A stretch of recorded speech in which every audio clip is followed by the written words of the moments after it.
Welcome, curious minds, to the deep dive. Today, we're embarking on, well, an extraordinary journey, really. We're looking into the life and mind of one of history's most pivotal figures, Sir Isaac Newton. Now, you've sent us a really fascinating stack of material articles, some biographical notes, research papers, and what it paints is this incredibly vivid portrait of a life. It was far more than just, falling apples and equations. It's a story defined by, well, profound solitude, intense intellectual struggle, and just sheer, undeniable brilliance. It truly is. And what's utterly fascinating here, looking through these sources, is how they let us meticulously trace the evolution of this mind. A mind that didn't just understand the universe, but fundamentally reshape humanity's understanding of it. So we'll be connecting the dots, between his quiet, almost imperceptible early observations and those towering achievements that really cemented his legacy. Our discussion won't just focus on what he discovered, though that's obviously huge, but equally on how his unique personality, his specific circumstances, even the intense intellectual pressures of his era, how will that profoundly shape those groundbreaking breakthroughs? Right. So, our mission today is to extract the most important nuggets of knowledge from these incredible accounts of Newton's life. We'll journey with him from his earliest days, a quiet rural English manor, all the way to his final resting place among kings and celebrated figures. So, get ready for some genuine aha moments because we're about to really explore in depth, how one man's relentless curiosity and singular focus truly transformed the world as we know it. Okay, let's dive in. So, we begin our deep dive right at the very start. What our source material collectively describes as, well, an unlikely beginning for someone like him.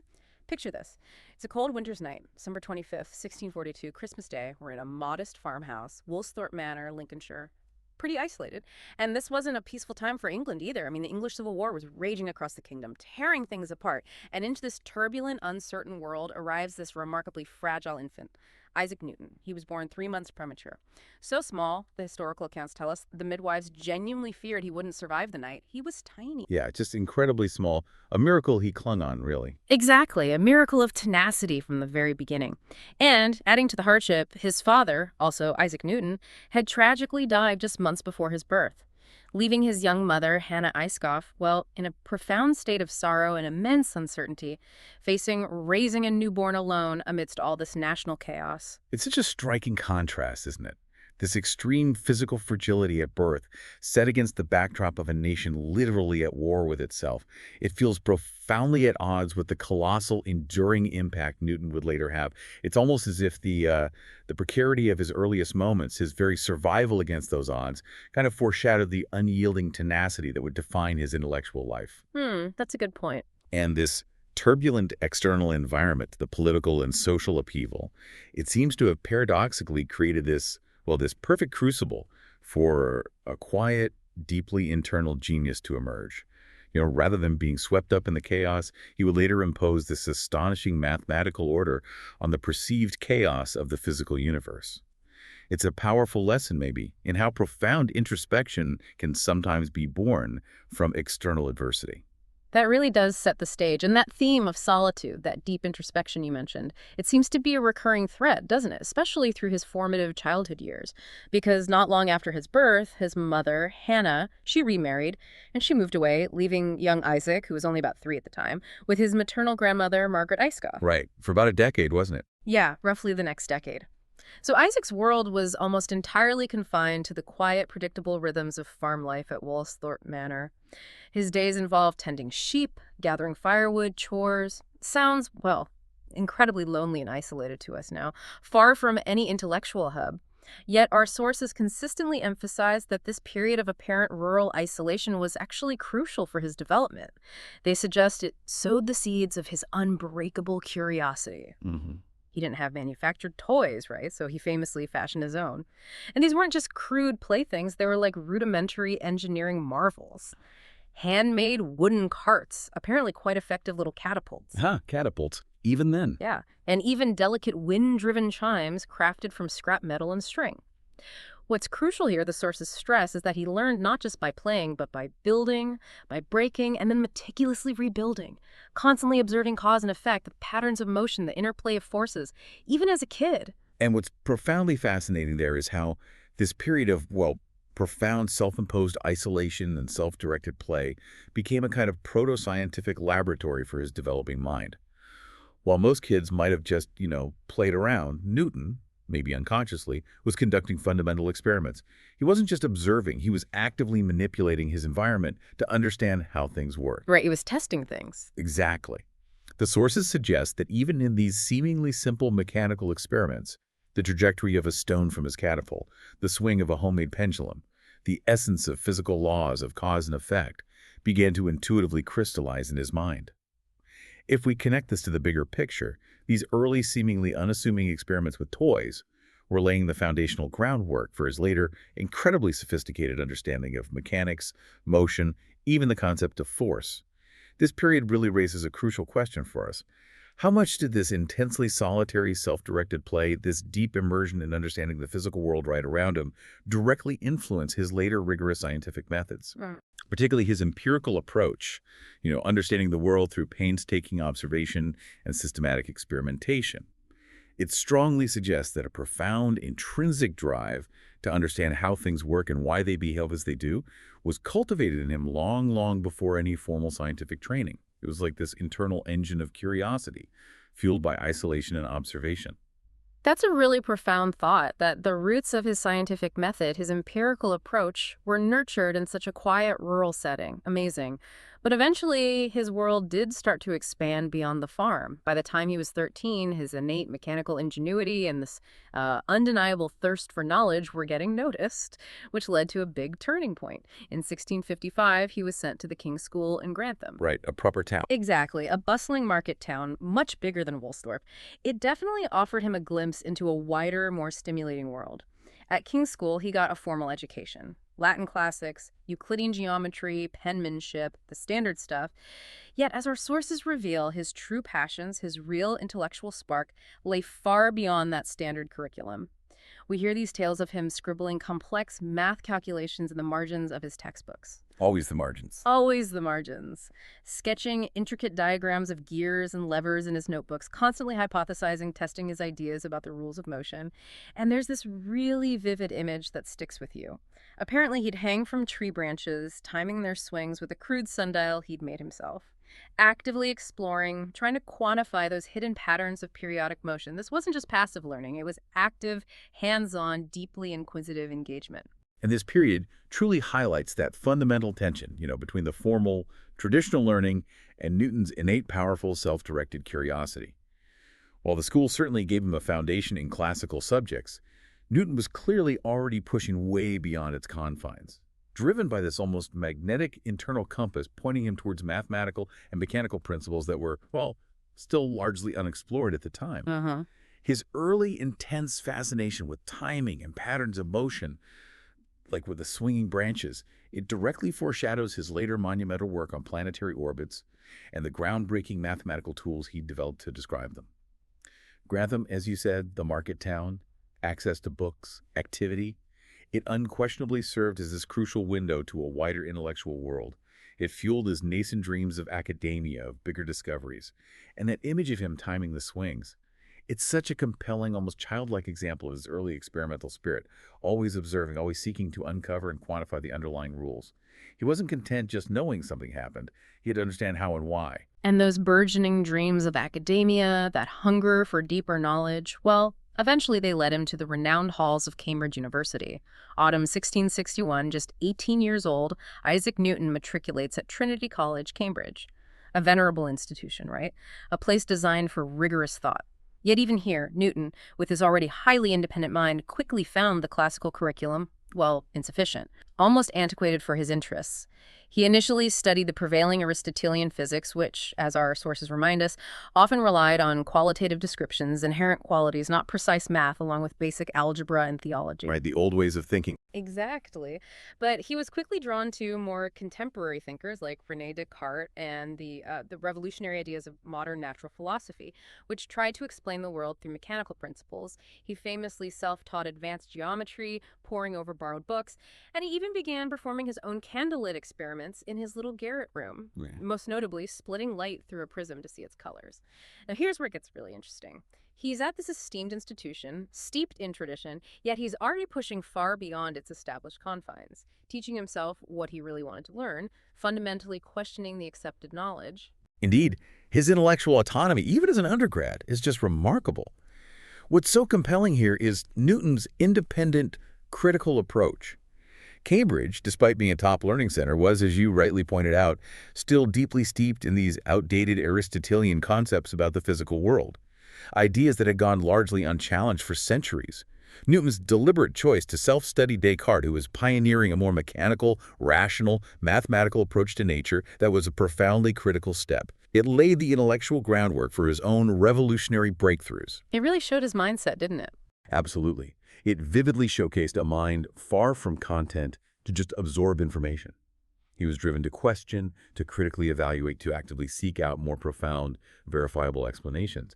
And his early forays into optics, those prism experiments in his room, they weren't just idle curiosity. They were, in fact, the direct prelude to his later monumental work that would fundamentally redefine our understanding of light and color.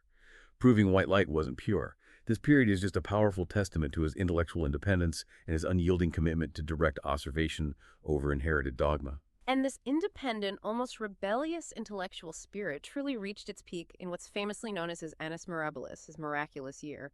By 1665, Newton had completed his BA degree, was even recommended for a prestigious fellowship at Cambridge. Things were looking up.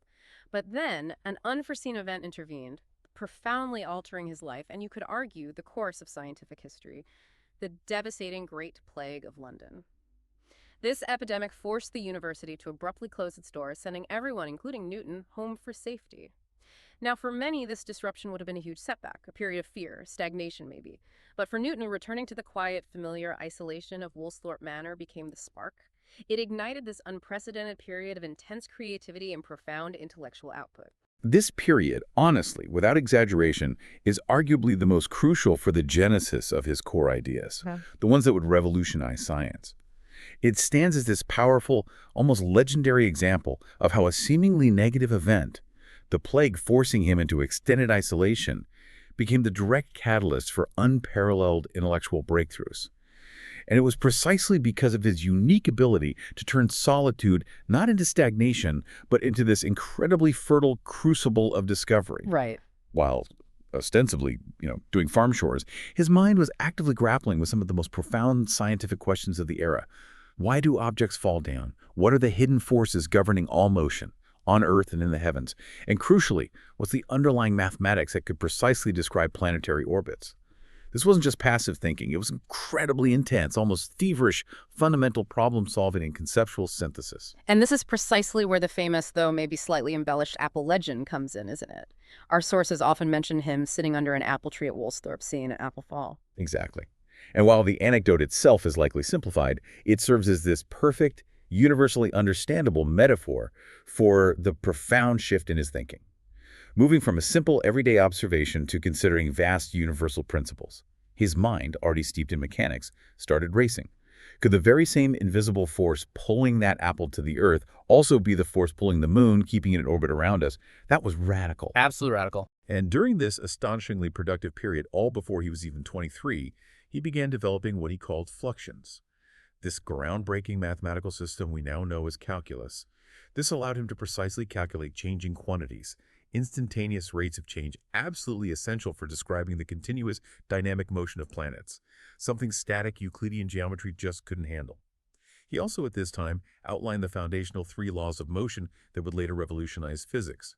The intellectual freedom from Cambridge's curriculum, combined with his unparalleled ability to sustain intense, solitary focus, it truly unleashed his genius, laid the groundwork for ideas that would irrevocably shake the foundations of science. It really is astounding, the sheer volume and depth of thought from that one period of enforced isolation.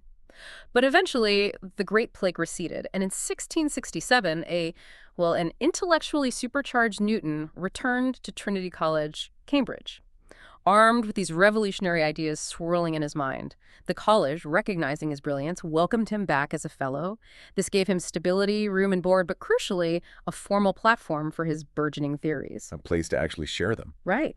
He began delivering lectures, meticulously dissecting conic sections, ellipses, parabolas, hyperbolas, and exploring their celestial applications, recognizing their role in planetary orbits, building on Kepler.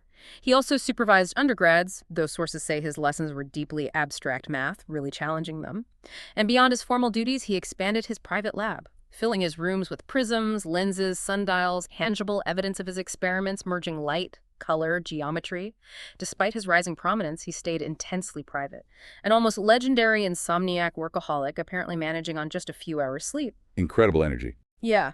He forged very few close friendships, though Roger Coates, a brilliant mathematician who'd later edit the Principia's second edition, was a notable exception. And this period is so significant because the fellowship gave Newton his first real chance to share and refine these groundbreaking ideas, even if initially in that more controlled academic setting. His private lab activities, the constant tinkering with lenses and prisms clearly show that continued symbiotic blend of theory and hands-on experiment. That dual mastery was already there. It also powerfully highlights his deep, almost obsessive commitment to his work and his solitary nature. Paradoxically, this intensely private existence, free from many social demands and distractions, allowed him to dive into complex problems with unparalleled depth and focus. It really underscores how his personal traits, reclusiveness, relentless drive, were just interwoven with his unique scientific method. And that profound focus certainly paid off quickly. In 1669, at the astonishingly young age of just 26, Isaac Newton was appointed Lucasian Professor of Mathematics. This was a prestigious, endowed chair. Critically, it largely freed him from most teaching duties. Imagine the impact that freedom must have had, even more time for his curiosities. A huge boost, surely. Exactly. Our sources detail how he then conducted these systematic, groundbreaking experiments with prisms, definitively showing that white light isn't a pure, indivisible entity, as everyone thought based on Aristotle, but is actually composed of a spectrum of colors. Challenging centuries of belief. Right. He published his first major paper on this new theory about light and colors in 1672. It brought him immediate acclaim, but also, as often happens with revolutionary ideas, sparked considerable controversy. And this appointment really was a major turning point. It gave him the institutional support and autonomy he needed for his biggest breakthroughs. His optics experiments weren't just theories. They were incredibly systematic, rigorous, empirical. By showing white light was composite, he didn't just challenge Aristotle. He shattered that belief with demonstrable evidence, established himself as a pioneer of experimental science. What's so compelling here is how his systematic experimental approach to optics repeatable experiments set a whole new standard for scientific inquiry, moved things beyond philosophy to quantifiable observation. A new way of doing science. Precisely. And this period also saw him design and meticulously build the first truly practical reflecting telescope. Unlike traditional refracting telescopes with lenses, which suffered from chromatic aberration, that annoying color fringing. Right, the fuzzy halos. Exactly. Newton's innovative design used a mirror to focus light, eliminating the problem entirely. He famously presented this invention to the newly established Royal Society, dazzling them and getting elected as a fellow that same year. It's just a brilliant, tangible example of his problem-solving applied directly to practical scientific instruments, solidified his reputation as an innovator in both theory and practice. The Royal Society, that's a genuinely big deal, isn't it? As a new fellow, Newton stepped into this vibrant, sometimes volatile world of intellectual debate and intense rivalries. Our sources mention he faced significant criticism, most notably from Robert Hooke, a formidable figure himself, also in the Royal Society. Hooke controversially claimed Newton had borrowed from his earlier work, particularly on optics, and even hinted at priority regarding gravitation. It's like a really tense environment for a guy who preferred quiet solitude. Oh, it absolutely was a crucible of intense intellectual competition and, yeah, often quite personal animosity. The Royal Society, founded in 1660 to promote natural philosophy through experiment and discussion, inevitably became an arena for his ideas and, inevitably, for clashes. The disputes, particularly with Hooke, who was a brilliant experimentalist himself, they reveal a crucial aspect of Newton's personality in dealing with conflict. His profound preference for public silence. His tendency to withdraw and meticulously refine theories in solitude rather than engaging in long, often bitter public arguments. He didn't like the fight. No, he hated it. For instance, Hooke explicitly claimed he'd already conceived of the inverse square law of gravity, which Newton later rigorously proved.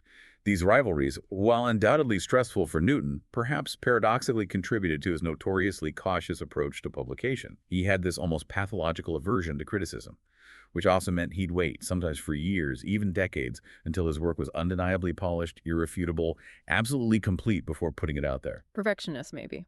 Definitely part of it. He famously continued his private, painstaking development of Fluxions calculus, refining it but keeping it largely secret for years.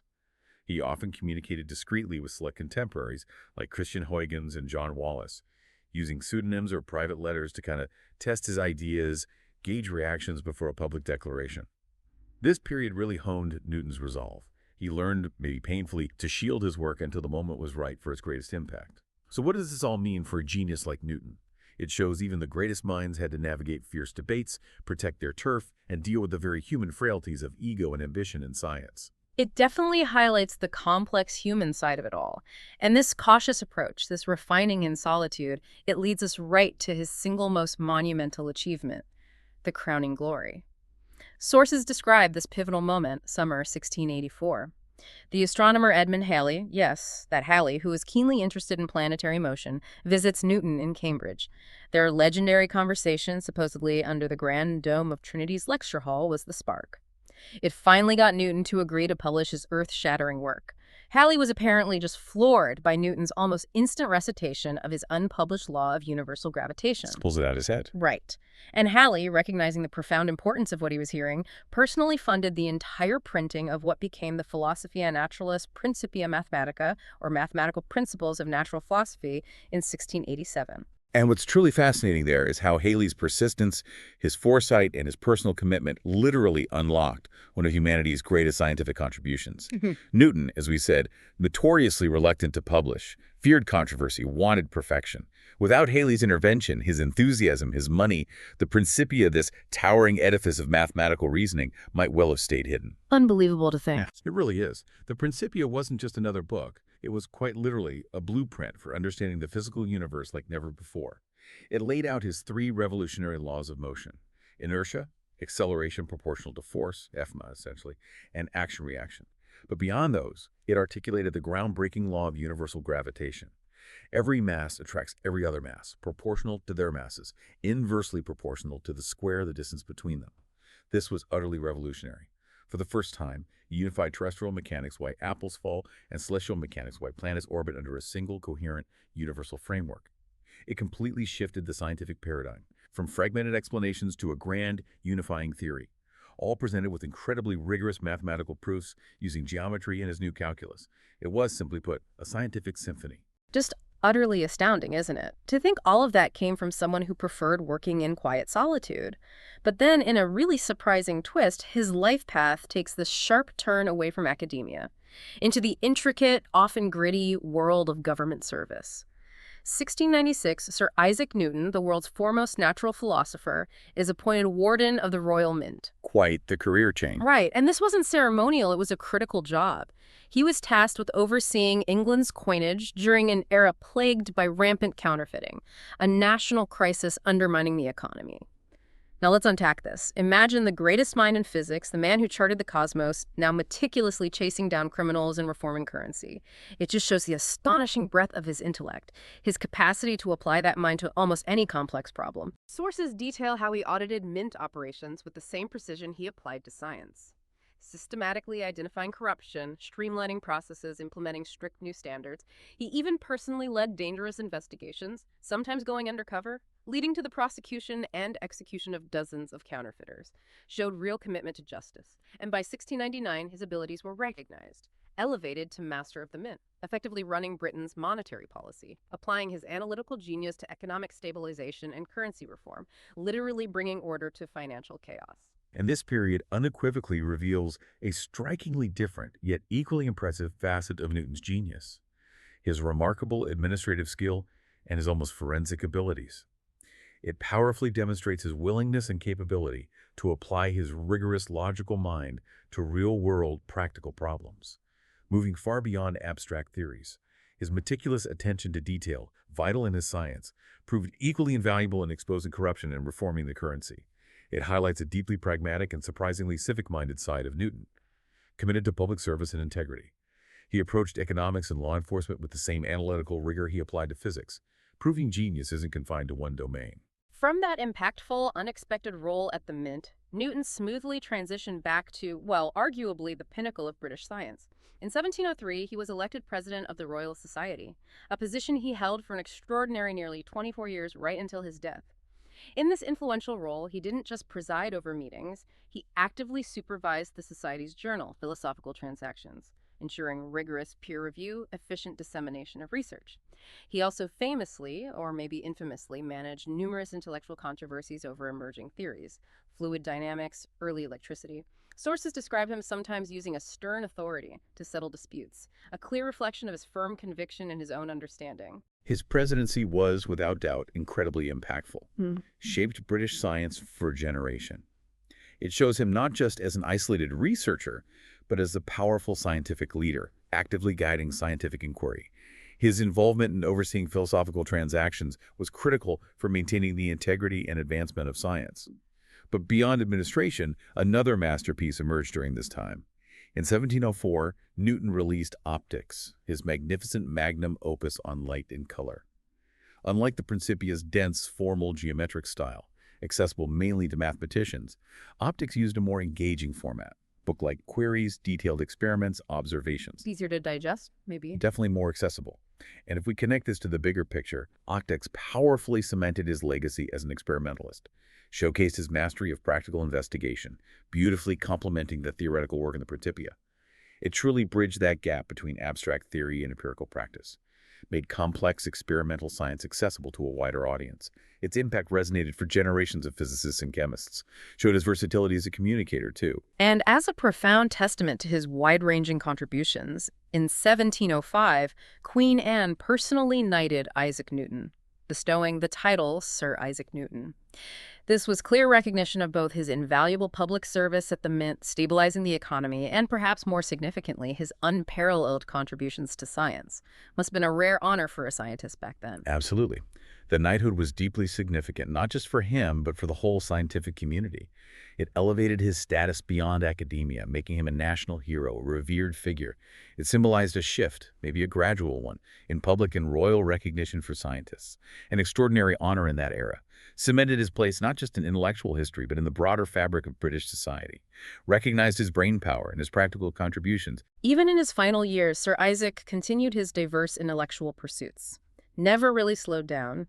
Sources reveal he dedicated considerable time to writing on theology, studying biblical chronology, prophecies, and, perhaps more surprisingly to us, intensely pursuing alchemy. Pursuits that later would astonish scholars with their depth and secrecy, often hidden until modern analysis. Right, the famous other side of Newton. Exactly. He remained president of the Royal Society until his death on March 20th, 1727, aged 84. A remarkable age. And in perhaps the ultimate honor, his funeral was held at Westminster Abbey, placing him among monarchs, poets, other venerated figures, a singular mark of national reverence. And his continued interest in theology and alchemy, though often seen as separate from his science now, really highlight the incredible breadth of his intellect and the complex intellectual currents of his time. In the 17th and early 18th centuries, science, philosophy, spiritual inquiry weren't rigidly separated like today. Many saw science as revealing God's design, so these less scientific pursuits were, for Newton, another way to understand the universe. His burial at Westminster Abbey just underscores the profound impact he had scientifically, culturally, intellectually on the whole nation, signified his contributions were essential to British identity and human understanding. And his enduring legacy truly irrevocably shaped the world as we know it, far beyond the pages of his books. His laws of motion and universal gravitation formed the bedrock of classical physics for over 2 centuries, guiding our understanding of everything from falling apples to planetary orbits. His calculus didn't just solve problems, it opened entirely new horizons in analysis, engineering, economics, countless fields, an indispensable tool for anything dealing with change and motion. The Principia and Optics remain undisputed cornerstones in the history of ideas, magnificent testaments to what solitary curiosity, rigorous thought, and fearless experimentation can achieve. So what does this all mean for us today? Newton's laws still guide satellites, calculus is everywhere in modern tech, AI, medicine, and his very story is a timeless testament to the almost unimaginable power of one singularly brilliant mind to transform human understanding. And that brings us to the close of our deep dive into the truly extraordinary, complex, and utterly transformative life of Sir Isaac Newton. From that fragile infant in a quiet manor, born amidst civil war, to the colossal figure who charted the cosmos with his mind. His story is a powerful reminder of how curiosity, perseverance, and intellectual courage can reshape the world for centuries. Indeed. And what's so striking is how Newton's journey wasn't just a straight line of scientific discovery. It included the intense solitude of Woolsthorpe, the challenging political arena of the Mint, the complex social dynamics of the Royal Society. His unparalleled ability to apply that analytical mind with the same rigor across such vastly diverse fields, physics, currency reform, administration, that for me is a key takeaway. Shows the true universality of his genius. For me, what really stands out, even now, is that paradox. How a man who so clearly preferred solitude, even reclusiveness, could ultimately have such a monumental, pervasive, lasting public impact on the entire world. He wasn't just a thinker, he laid the intellectual groundwork for ideas that still shape our reality today. Which raises an important question maybe for you, our listener, to ponder after this. If isolation, deep, uninterrupted focus, and maybe even an aversion to distraction were so critical to Newton's most profound breakthroughs, what does that tell us about the conditions necessary for fostering truly revolutionary, paradigm-shifting thought in our increasingly connected, collaborative, and, well, arguably profoundly distracting modern world? Something to think about. Thank you for joining us on this intellectual odyssey through the mind of a true giant. We hope you've gained some surprising facts and maybe had a few aha moments about this unparalleled genius. Until our next deep dive, keep pondering the mysteries and marvels of our universe.